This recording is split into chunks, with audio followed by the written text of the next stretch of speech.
Keragaman karakteristik peserta didik SD.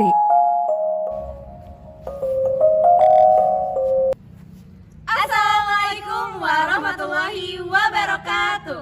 Halo teman-teman semua, perkenalkan kami dari kelompok 10 dengan saya Pinkari Selestari dan rekan saya. Halo, saya Putri Nurhasanah. Dan rekan saya juga. Halo, saya Nurhodijah Tanisa. Di sini kami akan membahas materi mengenai keragaman karakteristik peserta didik SD. Untuk itu, mari kita simak penjelasan dari videonya. Check it out! Hakikat karakteristik individual. Karakteristik atau ciri-ciri individual adalah keseluruhan perilaku dan kemampuan individu sebagai hasil pembawaan dan lingkungan. Karakteristik individual adalah ciri unik yang membedakan individu yang satu dengan individu yang lainnya. Yang termasuk dalam karakteristik ini adalah sifatnya beragam dan berbeda tiap individunya. Karena tiap individu memiliki keahlian, pendidikan, umur, dan pengalaman kerja yang berbeda. Faktor-faktor yang mempengaruhi adanya keragaman individual ada dua. Yang pertama ada nature dan yang kedua ada nurture. Manfaat mengetahui keragaman karakteristik peserta didik bagi guru. Yang pertama, guru dapat memilih dan menentukan pendekatan pembelajaran yang sesuai dan tepat. Yang kedua, guru dapat menyusun dan mengorganisasikan materi pembelajaran dan menentukan media yang tepat. Yang ketiga, guru dapat memotivasi dan membimbing peserta didik sehingga dapat mencapai prestasi yang optimal sesuai potensinya. Hakikat karakteristik individual. Manusia adalah makhluk ciptaan Tuhan yang Maha Esa. Manusia ditempatkan sesuai dengan fitrah, harkat, hak, dan kewajibannya. Yang pertama ada sifat manusia. Kodrat manusia adalah jumlah total dari sifat-sifat yang sah, kemampuan, atau bakat bawaan yang melekat pada manusia. Artinya manusia sebagai makhluk individu dan sosial yang diciptakan oleh Tuhan yang Maha Esa. Dilihat dari kodratnya, kedudukan manusia secara pribadi disesuaikan dengan sifat bawaan, kemampuan, dan bakat alaminya. Yang kedua ada harga diri manusia. Martabat manusia berarti martabat manusia. Martabat manusia adalah kedudukan manusia yang terhormat sebagai makhluk yang benar yang diciptakan oleh Tuhan yang Maha Esa. Dan manusia menempati kedudukan yang lebih tinggi dari makhluk lainnya. Dari segi harkat, kedudukan manusia lebih tinggi dan lebih terhormat daripada makhluk yang lainnya. Yang ketiga ada hak asasi manusia. Hak asasi manusia adalah hak dasar yang dimiliki oleh manusia sebagai anugerah dari Tuhan yang Maha Esa. Seperti hak untuk hidup, hak milik, kebebasan, atau kemerdekaan. Yang keempat ada tugas manusia. Tugas manusia berarti apa yang harus dilakukan manusia. Kewajiban manusia adalah kewajiban untuk melakukan sesuatu sebagai akibat dari manusia sebagai individu yang memiliki hak asasi manusia. Dalam hal kewajiban, orang adalah sama dan tidak ada yang didiskriminasi dalam memenuhi kewajiban dalam kehidupan sehari-hari. Ciri-ciri manusia sebagai individu. Menurut Osendin, perbedaan individualitas individu diungkapkan dalam aspek-aspek berikut ini. Yang pertama ada perbedaan fisik, yang diantaranya ada usia, tingkat dan berat badan, jenis kelamin, pendengaran, penglihatan, dan kemampuan perilaku. Yang kedua, perbedaan sosial. Di antaranya yaitu status ekonomi, agama, afiliasi keluarga, dan etnis. Yang ketiga, ada perbedaan kepribadian, yang diantaranya ada kepribadian, motif, minat, dan sikap. Selanjutnya, karakteristik yang berkaitan dengan kemampuan awal atau prerequisite skill dan aspek psikomotor. Yang pertama, intelektual kecerdasan. Intelektual merupakan istilah yang digunakan untuk menjelaskan sifat-sifat berpikir yang meliputi memecahkan masalah, menalar, dan memahami gagasan, hingga daya tangkap dan berpikir abstrak. Yang kedua, kemampuan berpikir. Kemampuan berpikir merupakan kemampuan seseorang menggunakan otak atau domain kognitif atau akal dan hati atau domain afektif atau kolbu sebagai landasan kepada keyakinan. Dari definisi tersebut, dapat dipahami bahwa domain kognitif merupakan berpikir berlandaskan menggunakan otak. Berdasarkan tahap perkembangan kognitif, anak SD berada pada tahap operasional konkret. Pada rentang usia tersebut, anak mulai menunjukkan perilaku belajar sebagai berikut.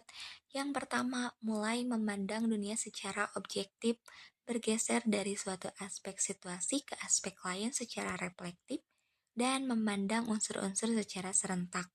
Kemudian yang kedua, mulai berpikir secara operasional.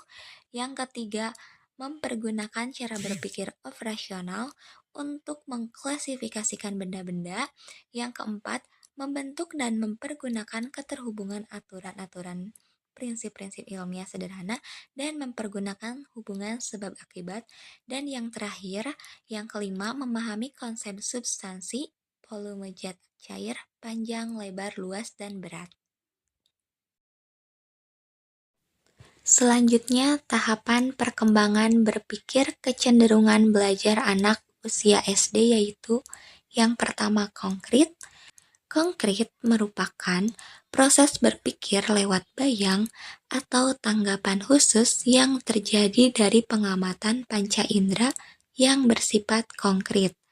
Berpikir dalam tingkatan ini mengandung kesadaran akan hubungan antara pengamatan satu dengan yang lain dan belum ada.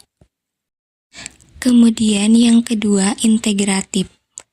Berpikir integratif terjadi ketika otak mencari arti, melakukan penginderaan, dan memahami segala hal yang dialaminya.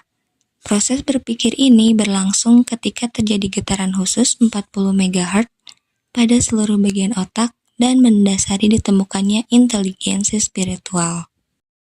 Selanjutnya, hierarkis. Pada tahapan usia sekolah dasar, cara anak belajar berkembang secara bertahap mulai dari hal-hal yang sederhana ke hal-hal yang lebih kompleks.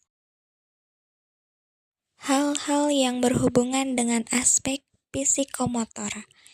Aspek psikomotorik merupakan aspek yang berhubungan dengan kemampuan keterampilan atau skill seseorang atau yang meliputi semua tingkah laku yang menggunakan saraf dan otot badan. Psikomotorik berhubungan dengan pengembangan motorik, koordinasi otot, dan keterampilan-keterampilan fisik. Karakteristik yang berkaitan dengan latar belakang dan status sosiokultural. Itu ada dua. Yang pertama, aspek latar belakang, dan yang kedua, aspek sosiokultural. Dalam aspek latar belakang meliputi 1. Latar belakang ekonomi, 2. Latar belakang pendidikan, 3. Latar belakang proses kelahiran, 4. Latar belakang pekerjaan orang tua, 5. Latar belakang pola asuh orang tua. Dalam latar belakang pola asuh orang tua meliputi 4 pola asuh. Yang pertama, pola asuh permisif, yang kedua, pola asuh otoritatif, yang ketiga, pola asuh otoriter, dan yang terakhir, pola asuh yang tidak terlibat. Kemudian, yang kedua, aspek sosiokultural. Dalam aspek sosiokultural terdapat 4. Yang pertama, budaya, yang kedua, bahasa, yang ketiga, suku, dan yang terakhir, agama. Baik, di sini terdapat aspek latar belakang. Yang pertama yaitu terdapat latar belakang ekonomi, yang dimana peserta didik yang sedang mengikuti proses pendidikan pada suatu lembaga pendidikan berangkat dari latar belakang ekonomi yang berbeda-beda. ada yang ekonominya rendah, dan juga ada yang ekonominya tinggi. Nah, selanjutnya latar belakang pendidikan orang tua. Nah, latar belakang pendidikan orang tua peserta didik juga berbeda-beda. Ada yang orang tuanya yang tidak berpendidikan, artinya tidak pernah mengenyam pendidikan secara formal, dan juga ada yang orang tuanya berpendidikan. Baik, selanjutnya yang ketiga yaitu latar belakang proses kelahiran. Latar belakang proses kelahiran peserta didik perlu pula diketahui dan difahami oleh guru. Ada peserta didik yang dilahirkan melalui proses persalinan yang normal dan juga ada pula melalui operasi sesar. Nah, proses kelahiran ini dapat berpengaruh terhadap perilaku dan juga kesehatan anak. Selanjutnya yang keempat, latar belakang pekerjaan orang tua. Latar belakang pekerjaan orang tua bisanya sangat berkaitan erat dengan latar belakang pendidikan. Nah, berbagai jenis latar belakang pekerjaan orang tua perlu diketahui oleh guru. Ada yang latar belakang pekerjaannya petani, pedagang, guru, TNI, dan yang lainnya. Baik, di sini terdapat beberapa pola asuh. Pola asuh yang pertama yaitu pola asuh permisif. Pola asuh permisif dapat disebut juga sebagai pola asuh yang toleran atau penuh kesabaran.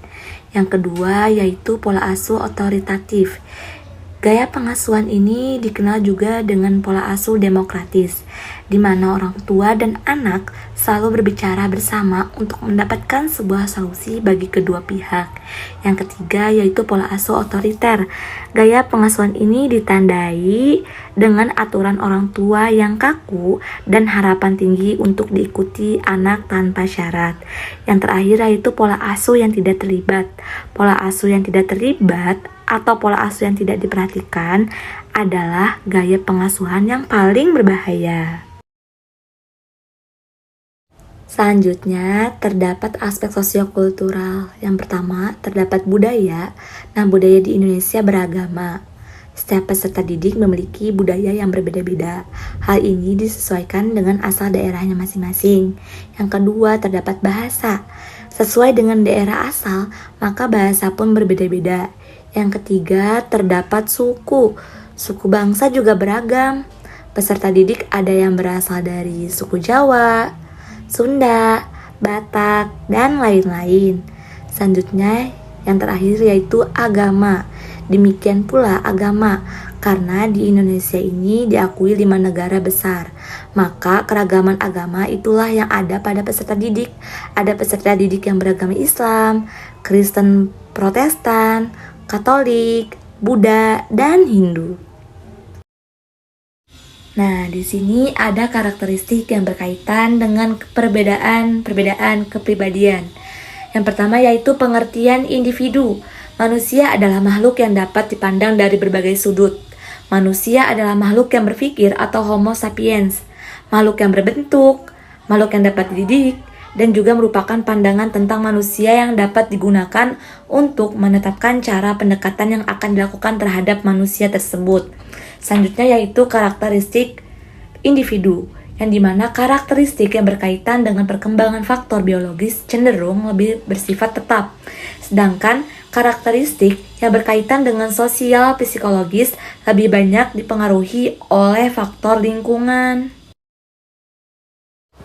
Baik, di sini ada karakteristik yang berkaitan dengan perbedaan kepribadian individu dan karakteristiknya.